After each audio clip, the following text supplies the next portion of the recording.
શું પરિચય છે આપનો? હરેશભાઈ પટેલ, સનાતન હિન્દુ, મહેમદાવાદ મૂળ નિવાસી, સામાજિક સંગઠનમાં કાર્યકર્તા તરીકે કામ કરું છું.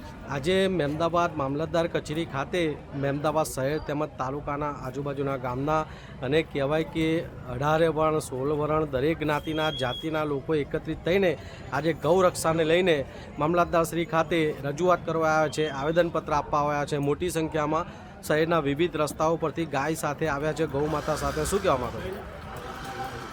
વર્ષોથી સાધુ સંતો, મહંતો, મઠાધિકારી સંગઠનો દ્વારા એક માંગ રહેલી છે કે ગૌ માતા રાષ્ટ્રીય માતા તરીકે જાહેર થાય.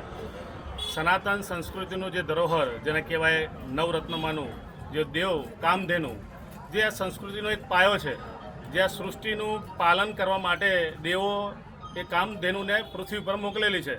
એનાથી ખેતી અને બાકીનું બધું જે ઉપજ થતી હોય છે, આરોગ્યથી કરીને બાકીનું બધું, આ ગૌ માતાને હાલમાં જે કહીએ કે અત્યારના યુગની અંદર જે એનું માન સન્માન જે હોવું જોઈએ એ આજે છે નહીં. વર્ષોથી તંત્ર સરકાર પાસે આ માગણી રહેલી છે કે ગાય માતાને રાષ્ટ્રીય માતા જાહેર થાય માટે ઘણા વર્ષોથી આ ચળવળ ચાલુ છે.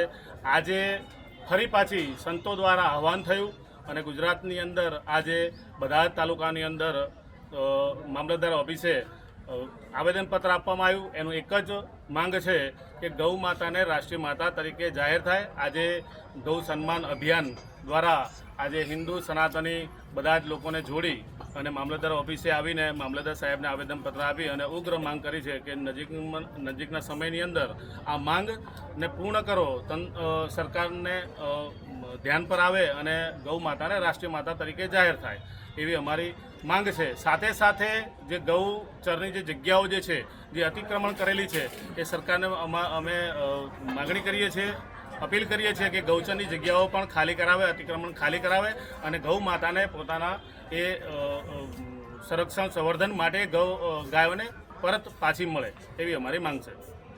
ભારત માતા કી જય! વંદે માતરમ!